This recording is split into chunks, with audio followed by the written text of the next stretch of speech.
My wife stood in our bedroom, packing for another business trip, humming a song I didn't recognize.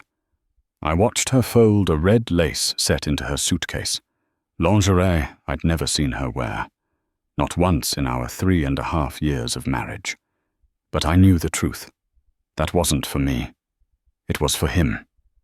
Before we continue, please tell us where you're watching from, so we know how far our stories reach, and subscribe to the channel to help us grow. Let me take you back to where this all started.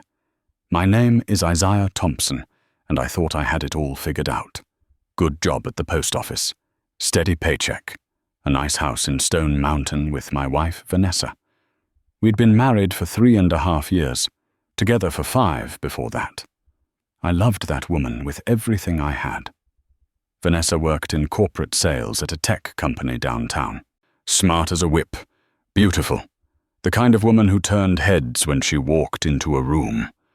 I was proud to call her my wife, proud to build a life with her. But about 6 months ago, things started changing. Small things at first. She started going to the gym more. Nothing wrong with that. She said she wanted to feel better about herself. I supported it. Then came the new clothes. Tighter dresses, higher heels. She said it was for confidence at work. I believed her. Why wouldn't I? We were married. We were building something together. The business trips increased too. She'd always traveled some for work.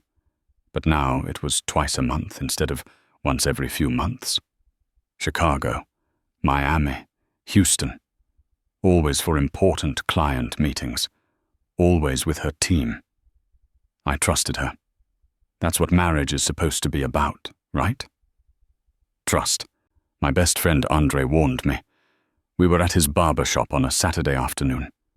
He was giving me a lineup when he brought it up. Isaiah, man. I'm gonna say something, and I need you to hear me out. Andre put down his clippers, looked me dead in the eye through the mirror. What's up? I asked. Vanessa been acting different lately. You notice anything? I felt my chest tighten. Different how? I saw her at Lenox Mall last week. She was with some dude, tall brother. They were laughing. Real comfortable like. Probably nothing. But I wanted you to know. I shook my head. That's probably Christopher from her job. They work together on accounts. It's all business, man. Andre didn't look convinced, but he dropped it. Let me believe what I wanted to believe. I should have listened to him. 3 weeks ago, everything changed. Vanessa was getting ready for another trip. Houston this time. 3 days. She asked me to grab her phone charger from her car. Said she left it in the center console. I walked out to her silver Camry in the driveway, opened the passenger door, reached for the console. That's when I saw it. A Victoria's Secret bag tucked under the seat. Partially hidden. Like someone tried to hide it but didn't do a good job. My hand froze. Something in my gut told me not to look, but I couldn't stop myself. I pulled out the bag. Inside was lingerie. Red lace. The expensive kind. The tags were still on it. She'd just bought it. There was also a note, handwritten. Can't wait to see you in this. Room 447. C. Room 447. C. Christopher. My world tilted sideways. I sat in that passenger seat for 10 minutes, just staring at that note. My hands were shaking. My heart was pounding so hard I thought it might burst out of my chest. I put everything back exactly how I found it, grabbed the charger, walked back inside like nothing happened. Did you find it? Vanessa asked. She was in the bathroom doing her makeup. Yeah, got it right here. My voice sounded normal, calm. I don't know how I pulled that off. She smiled at me, kissed me on the cheek. Thanks, baby. What would I do without you? I wanted to scream. I wanted to throw that bag in her face and demand answers. But something stopped me. Some instinct deep inside told me to stay quiet, to watch. to confirm what I already knew before I made a move. That night, after Vanessa left for the airport, I sat in our living room. Just me and my thoughts. Andre's words echoed in my head. The bag, the note, the new clothes, the extra gym and time. It all made sense now. But I needed proof. Real proof. Not just lingerie and a note that could maybe be explained away. I called Andre. "I need your help with something," I said. "What's going on, brother?" "I think Vanessa's cheating on me, and I need to know for sure." The next morning, I did something I never thought I'd do. I tracked my wife. Vanessa's phone was on our family plan. I'd never checked her location before. Never had a reason to. But that morning, I logged into the account on my laptop. She was in Houston, like she said, at the Marriott downtown. I watched that little dot on the map. Watched it move from the hotel to a restaurant, back to the hotel, to a conference center, back to the hotel again. Nothing suspicious yet. Maybe I was wrong. Maybe I was being paranoid. But on the second night of her trip, something changed. That little dot left the Marriott at 9 p.m., moved across town, stopped at a different hotel. The Four Seasons. I zoomed in on the map. My heart was racing again. She stayed there. That dot didn't move for 3 hours. Then it went back to the Marriott at midnight. I felt sick, actually sick. I ran to the bathroom and threw up. This was real. This was happening. My wife was cheating on me. But I still needed to see it with my own eyes. Vanessa came home 2 days later, kissed me at the door like everything was normal, told me about her meetings, about the clients she impressed, about how tired she was from all the traveling. I smiled, nodded, played the role of supportive husband. "I got another trip next week," she said that night over dinner. "Back to Houston. Same client wants to finalize the deal." "That's great, baby," I said. My voice was steady, calm. Inside, I was dying. But I had a plan now. Next week, I wouldn't just watch a dot on a screen. I'd see the truth for myself. The following Thursday, Vanessa left for Houston again. I told her I had to work overtime at the post office. She bought it. Why wouldn't she? I'd never given her a reason not to trust me. But instead of going to work, I called in sick. Drove to the airport, bought a ticket on the same flight as my wife. Different row.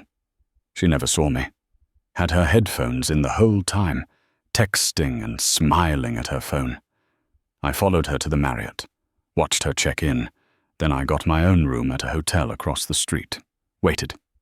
That night, I watched her location again. Sure enough, at 8:30 p.m., she left the Marriott. I followed in my rental car, kept my distance.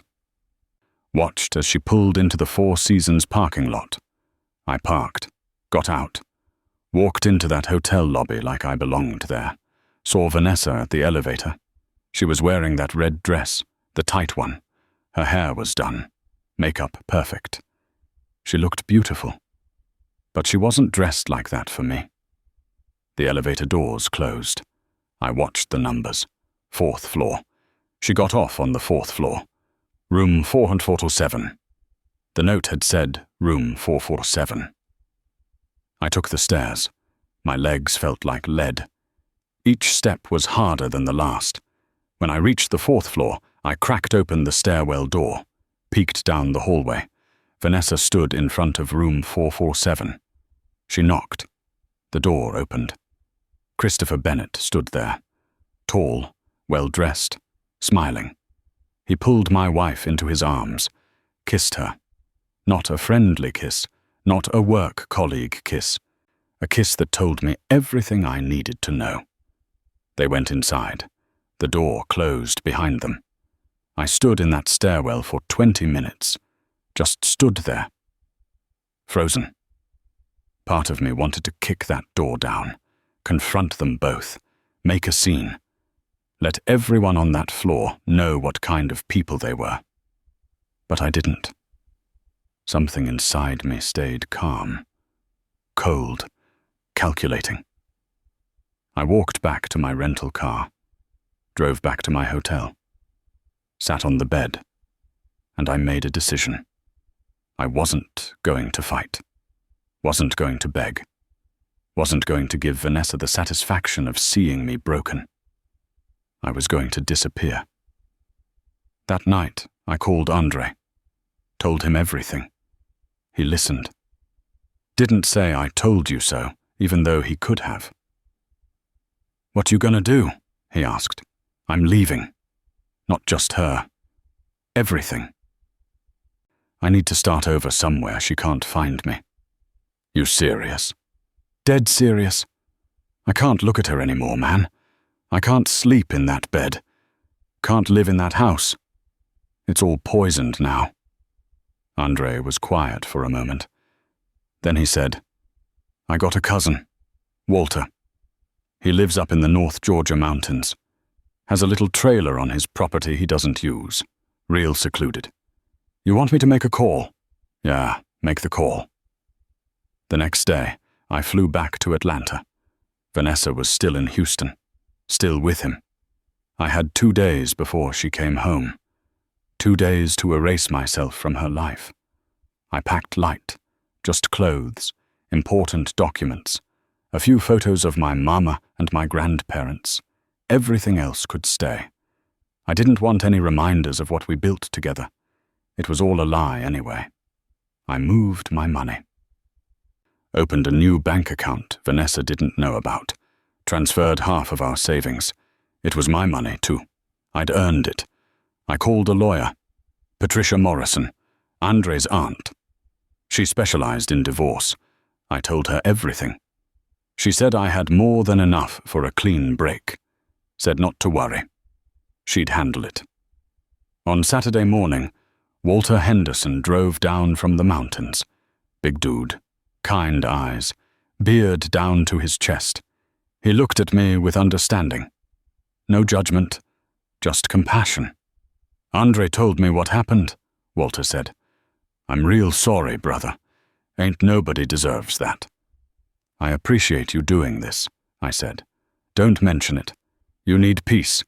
I got peace up in those mountains. It's yours for as long as you need it." We loaded my stuff into his truck. Didn't take long. A whole life packed into 6 boxes and 2 suitcases. Before I left, I did one last thing. I took off my wedding ring, put it on the kitchen counter. Next to it, I left a note. Short. Simple. "I know about Christopher. I know about Houston. Don't try to find me. You'll hear from my lawyer." That was it. No emotion, no anger, no begging for answers. Just facts. I locked the door, got in Walter's truck, and I drove away from the life I thought I had. As we headed north on 400, my phone started ringing. Vanessa. She'd come home early. Found the note. Found the ring. I turned off my phone, threw it out the window somewhere past coming. I was done. Completely done. And for the first time in months, I felt something close to peace. The mountain air hit different. Clean. Cold. Like it could wash away 3.5 years of lies. I stood on the porch of Walter's trailer that first morning, coffee in my hand, watching the sun rise over the ridge. No traffic, no noise, just silence. And for the first time in months, I could breathe. Walter's property was 15 acres of pure isolation. The trailer sat at the end of a dirt road that most people didn't even know existed. Pine trees everywhere. A creek running through the back. The nearest neighbor was 2 miles away. It was perfect. "You settling in all right?" Walter asked. He'd brought me breakfast from his main house. Eggs, grits, bacon, real food that reminded me of my grandmother's kitchen. "Yeah, man, this is exactly what I needed." I meant it. Walter sat down on the porch steps, looked out at the same view I was watching. "I've been where you are. Different situation, but same pain. My ex-wife left me for my business partner 15 years ago. Took everything. The house. The business. My dignity. I looked at him. How'd you get past it? I didn't. Not at first. I was angry for years. Bitter. Let it eat me alive. He took a sip of his own coffee. Then one day, I woke up and realized something. She wasn't thinking about me. She'd moved on, built a whole new life. And I was still stuck in that pain, letting it poison me. So I decided to let it go. Moved up here, started over. Best decision I ever made. His words hit me hard. Because he was right. Vanessa was probably with Christopher right now. Living her life. Not thinking about the man she betrayed. And here I was, still carrying the weight of what she did. I don't want to be bitter, I said. I just want to be free. Then be free, brother. You already took the hardest step. You left. Now you just got to stay gone and build something new. Over the next few weeks, I did exactly that. I got a job at a small post office in the nearby town of Blue Ridge. The postmaster didn't ask many questions, just needed someone reliable. I was that. I kept my head down, worked my shifts, came back to the trailer, read books, took walks in the woods, started going to a little church Walter attended, met good people, simple people who didn't care about my past. But Vanessa wouldn't let go. My lawyer Patricia called me 2 weeks after I left. I'd gotten a new phone, new number. Only Andre, Walter, and Patricia had it. Isaiah, your wife's lawyer has been calling non-stop, Patricia said. They're demanding you come to mediation. They're threatening to file harassment charges if you don't respond. I laughed. Actually, laughed. Harassment charges? For what? For abandonment, apparently. They're claiming you left without warning and cut off all communication. They're saying it's emotional abuse. That's Rich. She cheats on me. And I'm the abuser? That's what they're trying to spin. But don't worry. I told them we have evidence of her infidelity. Photos, hotel records, everything. They backed off real quick after that. But that wasn't even the worst part. Vanessa hired a private investigator to find me. Patricia told me about it a week later. They're looking for you, she said, but I haven't told them anything. As long as you stay where you are and keep a low profile, they won't find you. I should have felt scared, violated. But instead, I felt nothing. She wanted to find me so bad, wanted to control the narrative, wanted to explain herself or manipulate me into taking her back. But I wasn't playing that game. Let her look, I said. She won't find me up here. A month after I left, Patricia called with news. Vanessa wants to settle. She's offering to let you keep half the savings and your car. She wants the house and her car. No alimony on either side. Clean break. What about her explaining why she did it? What about an apology? She's not offering one. Her lawyer says she's willing to admit fault for the divorce, but she wants to keep it simple and move forward. I thought about it. Part of me wanted to drag this out. Make her suffer. Make her explain herself in court. Let everyone know what kind of person she was. But that would mean going back. Facing her. Giving her access to me again. And I'd worked too hard to build this peace. Take the deal, I said. I just want it over. You sure? You could probably get more if we pushed. I don't want more. I want my freedom. 3 weeks later, the divorce was final. Vanessa got the papers. I got mine. We were done. Legally. Officially. Forever. I thought that would be the end of it. I really did. But I didn't know what was coming. I had no idea how much her life was about to fall apart. And I definitely didn't know she'd come looking for me when it did. 2 months after the divorce, Andre called me with news. Yo, you're not gonna believe this, he said. His voice had that tone, the one he used when gossip was too good to keep to himself. "What's up?" "Vanessa got fired." I sat up straight. "Fired? For what?" "Word on the street is her company found out about her and Christopher. Apparently, they have a strict policy against relationships between co-workers on the same team. Creates conflicts of interest or whatever. Somebody snitched. Probably someone who was tired of watching them play house on company time." I felt something twist in my chest. Not satisfaction exactly. Just acknowledgement. Consequences. Finally. "There's more," Andre continued. "Christopher broke up with her. As soon as she got fired, he dropped her like a bad habit. Didn't want the drama. Didn't want to risk his own job. Told her it was fun while it lasted, but he wasn't trying to build a future with her." Now that made me feel something. Not joy, but a dark kind of justice. She'd thrown away our marriage for a man who didn't even want her once things got difficult. She'd bet on the wrong horse and lost everything. "How do you know all this?" I asked. "Dorothy Jenkins, the neighbor lady next door to y'all's old house. She's friends with my auntie. She said Vanessa's been a mess, crying all the time. Can barely afford the mortgage without your income. Tried to sell the house, but the market's bad right now.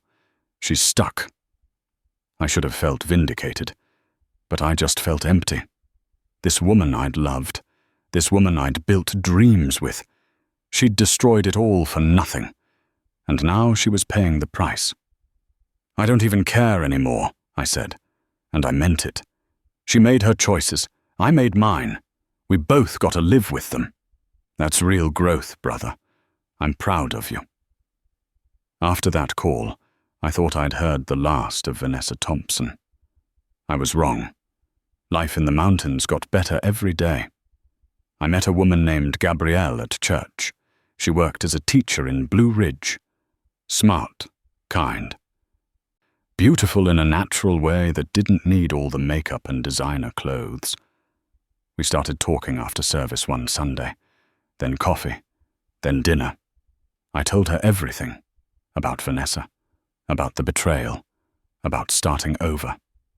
She listened without judgment, told me her own story about a bad relationship she'd walked away from.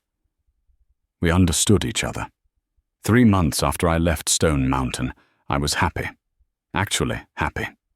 Not pretending, not faking it. Real joy. I had a simple life, a good woman, peace, purpose. And then Vanessa showed up. It was a Saturday afternoon. I was chopping wood behind the trailer when I heard a car coming up the dirt road. That was strange. Nobody came out here except Walter, and he always called first. I walked around front. A silver Camry pulled up. The same car I'd found that Victoria's Secret bag in. The same car that started all of this. Vanessa got out. She looked different, thinner, tired. Her hair wasn't done up like it used to be. No makeup. She wore jeans and a hoodie. She looked like she'd been crying. My heart didn't race. My hands didn't shake. I just stood there, waiting. "Isaiah," she said. Her voice cracked. "I finally found you." "How?" That was all I could manage. I hired 3 different investigators. Cost me everything I had left. But I found you. She took a step toward me. I took a step back. "You need to leave," I said. My voice was calm, steady. "Please, just let me talk. Just 5 minutes, that's all I'm asking." I should have said no. Should have told her to get back in that car and never come back. But something in me needed to hear what she had to say, needed to close this door completely. 5 minutes, I said. Then you leave and you don't come back. Ever. We sat on the porch steps, 2 feet of space between us, an ocean of betrayal. Vanessa started crying before she even started talking. "I messed up, Isaiah.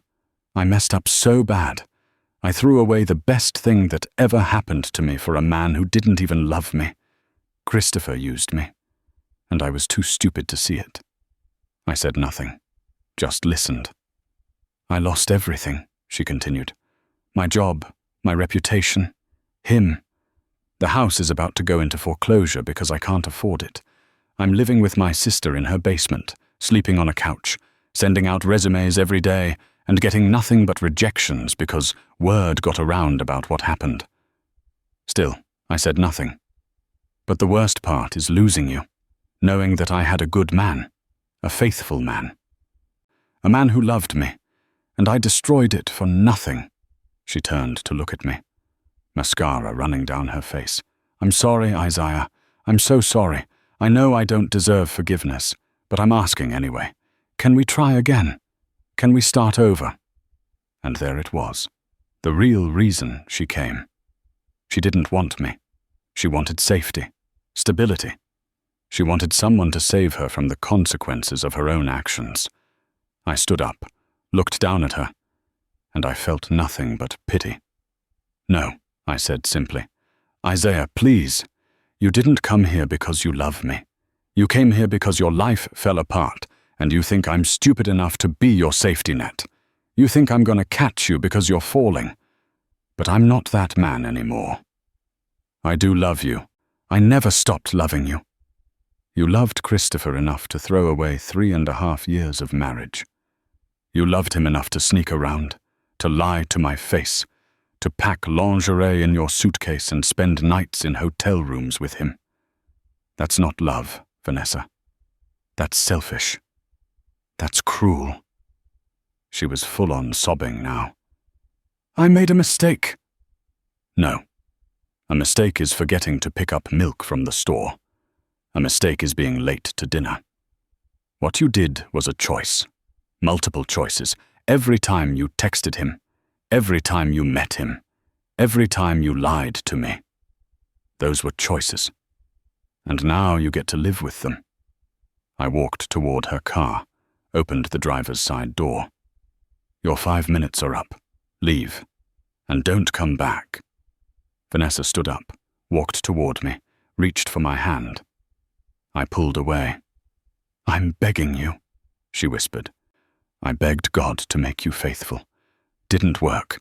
Your turn to beg won't work either. Go home, Vanessa. Build a new life like I did. Just do it without me. She got in her car, sat there for a minute, looking at me through the windshield like she was waiting for me to change my mind. I didn't.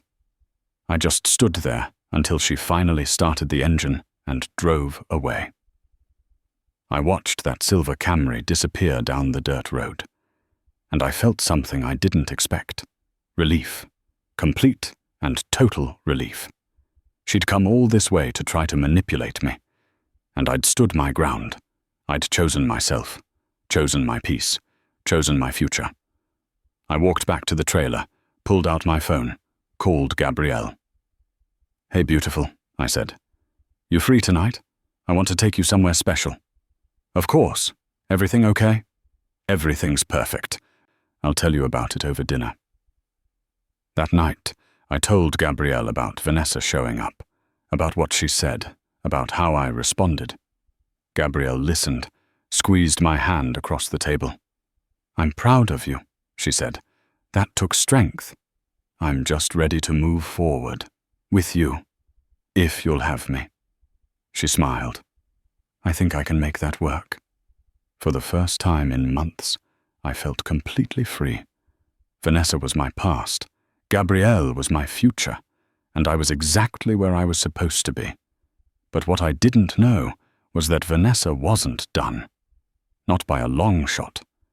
What she did next would test everything I thought I knew about moving on, and it would force me to make a choice I never saw coming.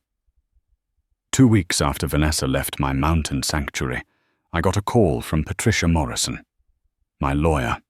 Her voice had that edge. The one that meant trouble. Isaiah, we have a problem. I was at work, sorting mail in the back room of the Blue Ridge post office. What kind of problem? Vanessa filed for a restraining order against you. Claims you've been harassing her, threatening her. She told the judge you showed up at her sister's house and made violent threats. My blood ran cold. That's a lie. I haven't contacted her since she showed up here. I haven't been anywhere near Atlanta. I know that, but she's got a temporary order approved. You're not allowed within 500 feet of her, and there's a hearing scheduled for next week. If the judge makes it permanent, it goes on your record. Could affect your job. Your life up there. I felt that old anger rising up, the kind I'd worked too hard to bury. She's doing this because I rejected her. She's trying to force me to show up, to engage with her. That's exactly what she's doing. And if you don't show up to contest it, the restraining order becomes permanent by default. But if you do show up, she gets what she wants. FaceTime with you. A chance to manipulate the situation. I sat down on a mail crate, put my head in my hands. What do I do? You show up, and you let me handle her. I've been doing this for 30 years. I know her type. We'll bring evidence. Phone records showing you haven't contacted her. Your work schedule proving you've been in Blue Ridge. Walter can testify you were here when she claims you were in Atlanta. We'll shut this down. The hearing was set for the following Thursday. I took the day off work, drove down to Atlanta for the first time since I left. My stomach was in knots the whole way. The courthouse was in Decatur. I met Patricia in the parking lot. She had a briefcase full of documents. Her face was all business. Remember, don't engage with her. Don't react. Let me do the talking. She wants to get under your skin. Don't let her. We walked inside, and there she was, Vanessa, sitting on a bench with her lawyer, a slick-looking brother in an expensive suit. When she saw me, her whole face changed. Softened, like she was the victim, like I was the villain in this story. I looked away, sat down next to Patricia, waited. The judge called us into the courtroom. An older black woman with grey hair and glasses, Judge Richardson. She looked tired, like she'd seen every variation of this story 1,000 times.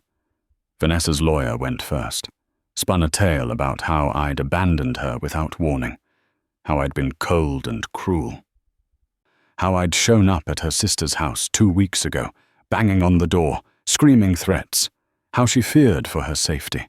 It was all lies, every word, but he sold it well. Then Patricia stood up. Your Honor, my client has not been within 100 miles of Atlanta since he moved to North Georgia 3 months ago. We have phone records, work schedules, and witness testimony to prove it. Furthermore, it was Mrs. Thompson who showed up at my client's residence uninvited 2 weeks ago, not the other way around. She presented everything. Time-stamped work logs, Walter's sworn statement, gas receipts from Blue Ridge, cell phone tower records showing I'd been in North Georgia continuously. The judge looked at Vanessa. Mrs. Thompson, do you have any evidence to support your claims? Vanessa's lawyer whispered to her. She shook her head. Started crying. I was scared, Your Honor. I thought he might hurt me after what I did to him. What you did to him? The judge raised an eyebrow. Elaborate. And that's when it came out, right there in court. Vanessa admitted to the affair, to the betrayal, said she was afraid I'd seek revenge. But that wasn't even the worst part. What came next changed everything. The judge looked at the evidence, looked at Vanessa, looked at me. Mrs. Thompson, I'm denying your request for a restraining order. It's clear from the evidence that Mr. Thompson has made no attempts to contact or harass you. In fact, it appears you've been the one pursuing contact. This court will not be used as a tool for manipulation. Case dismissed. Vanessa broke down, full sobbing. Her lawyer tried to calm her down, but she pushed him away, stood up, looked right at me. Isaiah, please, just talk to me. That's all I want. Just 5 minutes. The judge banged her gavel. Mrs. Thompson, This hearing is over. Leave the courtroom." Patricia and I walked out. I thought it was done. Finally done. But as we reached the parking lot, Vanessa ran after us. "Isaiah, wait!" I stopped. Against my better judgment, I stopped. Patricia touched my arm. "You don't have to do this." "I know. But maybe I need to. One last time." Vanessa caught up to us, breathing hard, mascara running again. Same as before. "Thank you. Thank you for stopping." "You got 2 minutes," I said. "Then I'm gone for good." She took a breath. "I need you to know something. Something I should have told you a long time ago. Christopher wasn't the first." My heart stopped. "What?" "There were others. Before him. During our marriage. I've been cheating on you for 2 years, Isaiah, not just 3.5 months. I felt like I'd been punched in the stomach. Patricia grabbed my arm to steady me. "Why are you telling me this now?" My voice was barely a whisper. "Because you deserve the truth. And because I need you to understand that this wasn't about you. It was never about you. You were a good husband, the best. But I was broken. I've always been broken. I destroyed the best thing in my life because I don't know how to be loved. I don't know how to be faithful. And I need you to stop thinking you did something wrong. Because you didn't. This was all me." Tears were streaming down my face now. Not because I wanted her back, but because the woman I'd loved never existed. The marriage I thought I had was a lie from the beginning. 2 years of betrayal. 2 years of coming home to a woman who was sleeping with other men, kissing me with the same lips she used on them. "I hope you get help, Vanessa," I said. My voice was shaking. "I really do. But I can't be part of your healing. I can't be your therapist or your savior. You broke me. You broke us. And I've spent 3 months putting myself back together. I'm not letting you break me again." "I know. I don't expect you to. I just wanted you to know the truth." She turned and walked away, got in her car, drove off, and I knew I'd never see her again. Patricia drove me back to my car. I sat in the passenger seat, staring out the window, processing.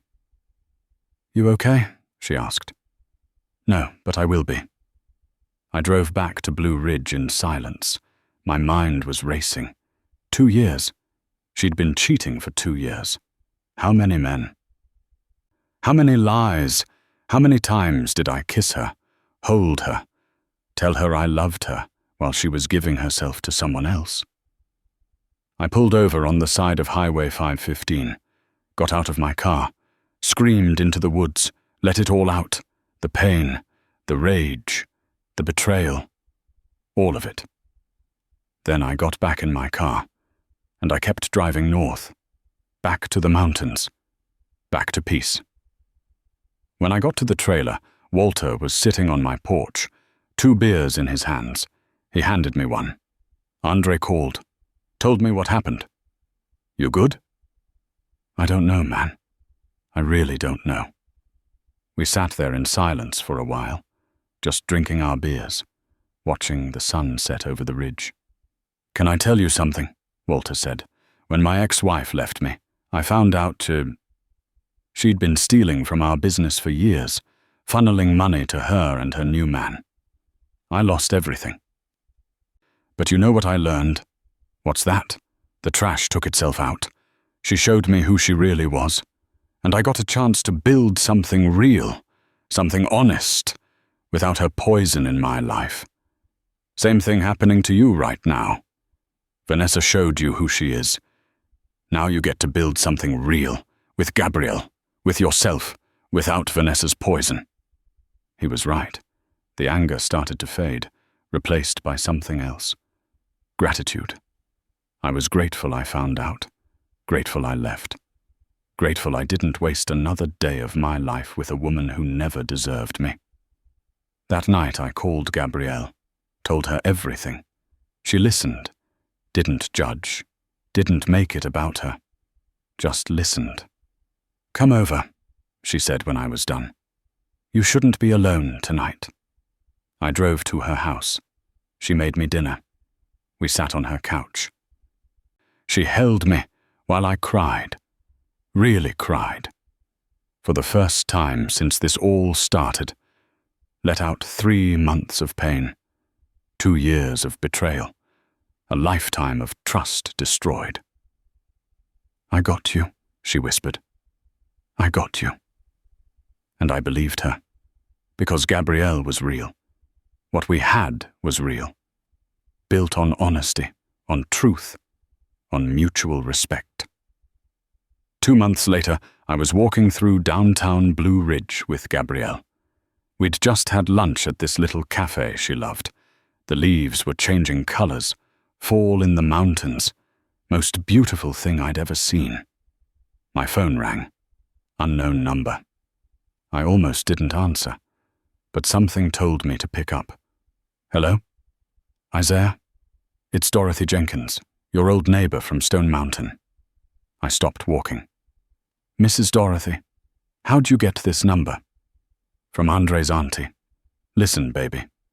I need to tell you something.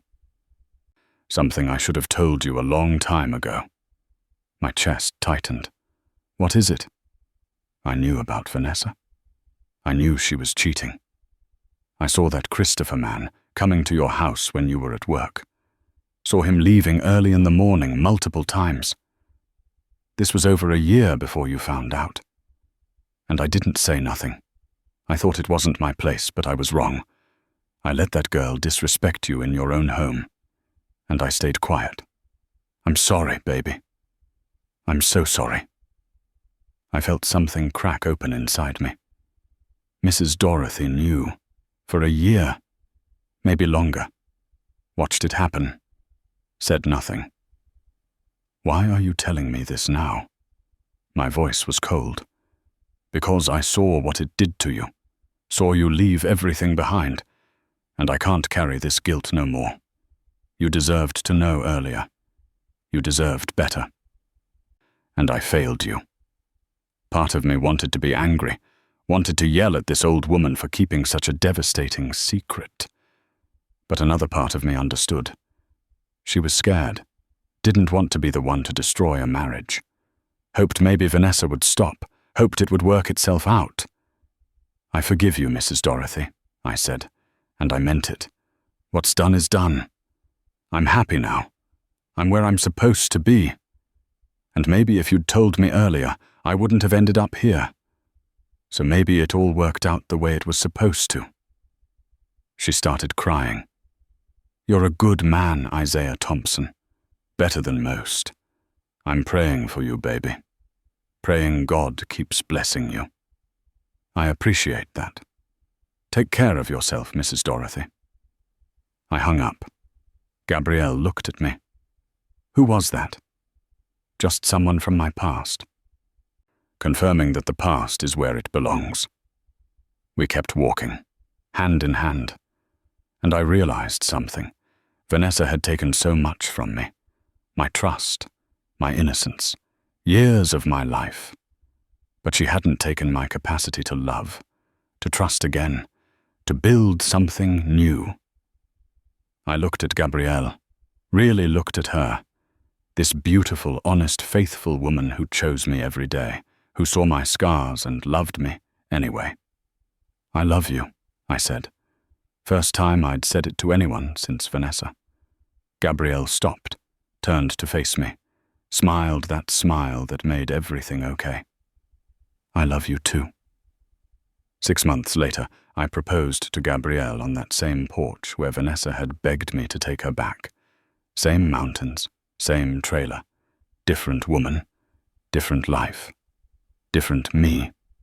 Gabrielle said yes, cried happy tears, not the manipulative tears I'd grown accustomed to, but real joy, real love. We got married in Walter's backyard, Small ceremony. Just close friends and family. Andre was my best man. Patricia came. Even Mrs. Dorothy made the drive up from Stone Mountain. She hugged me, told me she was proud, that I deserved this happiness.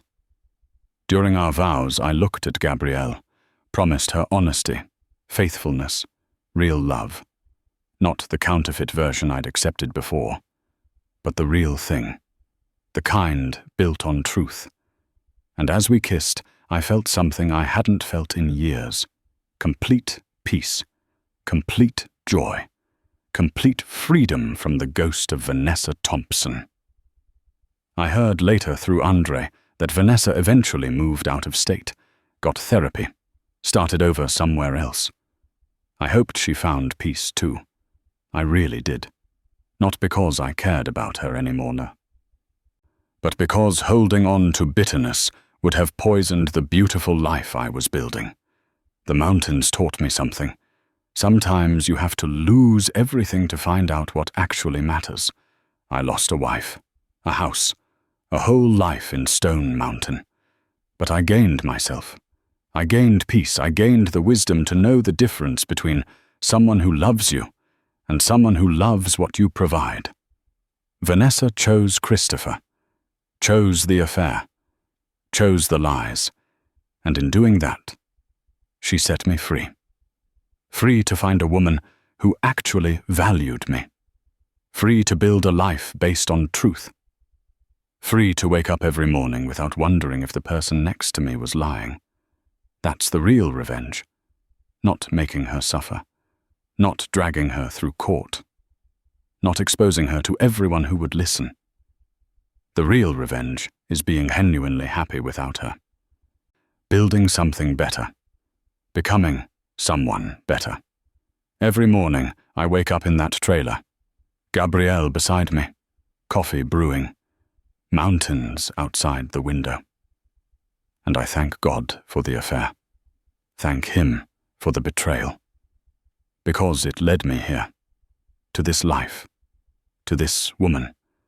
To this version of myself that knows his worth. Vanessa's greatest gift to me wasn't love. It was the truth. The truth that I deserved better. And the courage to go find it. Thanks for listening to this story. If it touched your heart, please leave a like and subscribe. Have you experienced something similar? Share your story in the comments below.